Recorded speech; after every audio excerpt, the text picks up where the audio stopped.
Hello, I'm Graham Fitch, and in this video I'm going to be looking at number 2 from Mendelssohn's Kinderstücke, music for children, Trinity College London's grade 7 B, group B pieces. Now this is a deceptive little piece because on the first glance it looks rather simple, and indeed it could be played in a simplistic way, but what we're looking for here is interplay between the hands, and I think this is one of the really important aspects of this piece. Two things. One is how to balance up the left hand with the right hand, how to make beautiful singing lines in the right hand with attention to phrasing, shaping. There's also quite a lot of harmonic colour in this piece and places where we respond to the texture.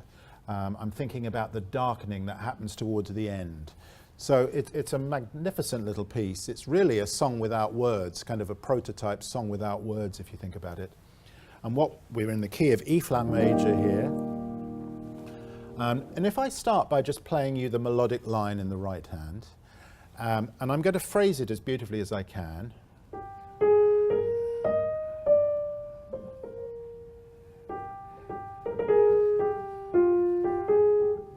And I'd need to breathe there. Now what I would invite you to do is to sing that line.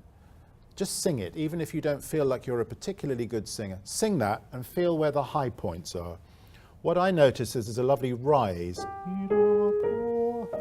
That fourth, be sensitive to that interval. Then the music comes down at the end of the phrase, little diminuendo. And here's the answering phrase. Breathe now. See, whereas at the beginning the interval had been a fourth, here we get a sixth. It's a little bit of space, there's a little bit of extra time there, moment. And we're talking about a fraction of a millisecond between the B flat and the G. So if we first of all go through the piece, playing the melodic line, singing it, feeling where it wants to breathe, and shaping it beautifully. That's number one. Now, the second job we've got to do is to look at what goes on in the left hand underneath it. Now, we're in a very resonant part of the piano here. We've got to be very careful with these repeated E flats to hide them. Now, if I do hide them and actually practice for a moment not playing them, we become aware of a very beautiful little counterpoint that goes underneath the melody, as though it were a cello line underneath.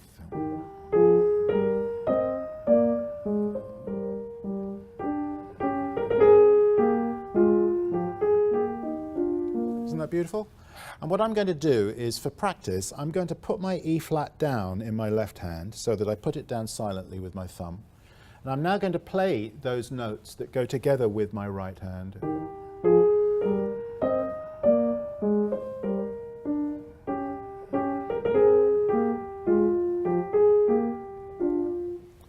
And that's a great way to practice it quite regularly. I would suggest doing that very often.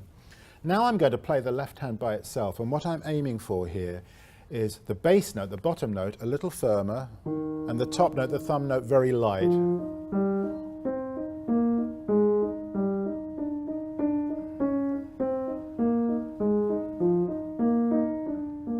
Now it takes quite a lot of skill to be able to do that, and it's well worth striving for. Stronger, lighter, stronger, lighter. Can you hear that counterpoint? Now when I put the hands together, breathe, breathe.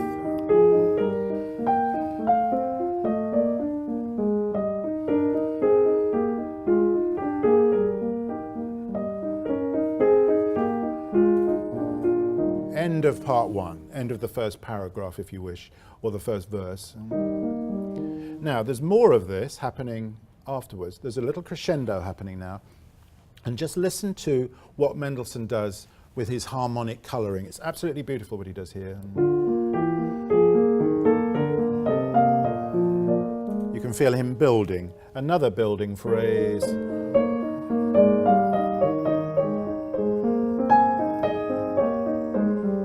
minor. Do you feel the colour there? The major colour here, the open major. A little bit more reflective minor. So I would play the major a little bit more brightly and the minor just a little bit more subdued.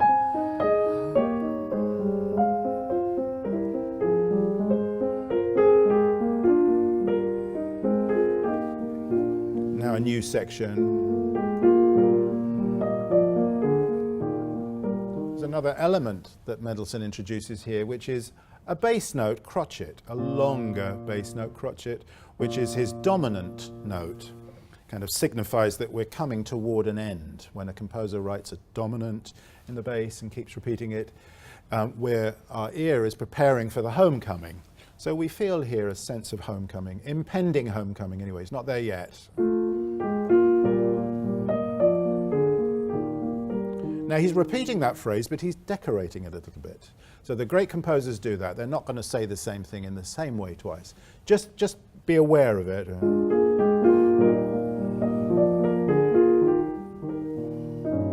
Now we get the darkening of the texture.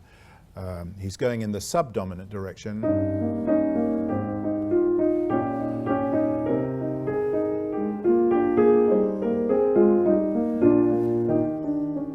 Now we have another very beautiful moment where he decides, let's darken it yet further by adding some bass octaves.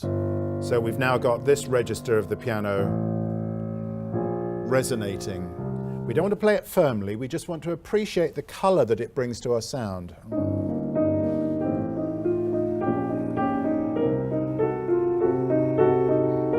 Now at that moment I feel we do need a little bit of pedal. So I'm starting to sense from bar 30, the upbeat to bar 31 actually, that I need a little touch of pedal. Be very careful with the pedal. For example, here we want to change the pedal on the F, because I wouldn't want my appoggiatura and its resolution to be sitting together in the same pedal. So I'm going to change here. Same with that bar. Now, bar 33 and bar 34 can be in one pedal, one long pedal for the two bars up to the rest in the left hand bar 34. That's the climax of the piece. Now I lift my pedal here. Let me do that again just to show you. Climax of the piece.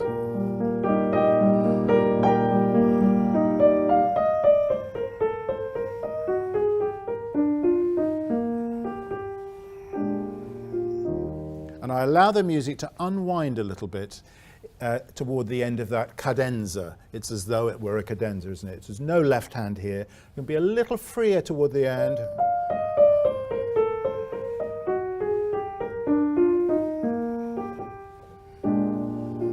And then I get my introduction returning again.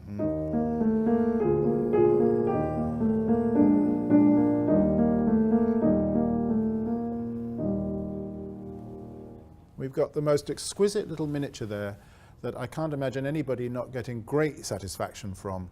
So just to recap on some of the points that have come out of this piece, we need to have, first of all, great sensitivity to the vocal line.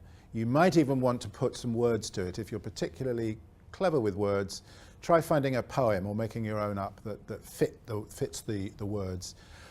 Whatever else you do, phrase shape and phrase contouring, and also where we breathe at the end of the phrases, it's very important to feel those things. The balance between the two hands, so that we find in the left hand not just a subservient accompaniment, but it's full of contribution that it makes to the upper line. Great care with the pedal, so that we only use it really toward the end. If you use it elsewhere, just tiny little dabs so as not to obscure the clarity in the left-hand semiquaver line. And there's also a lot to enjoy by way of harmony, what Mendelssohn's doing as he suggests different keys, modulates to different keys, and overall texture. It's a beautifully balanced piece from that point of view. Very satisfying to play, really satisfying to listen to.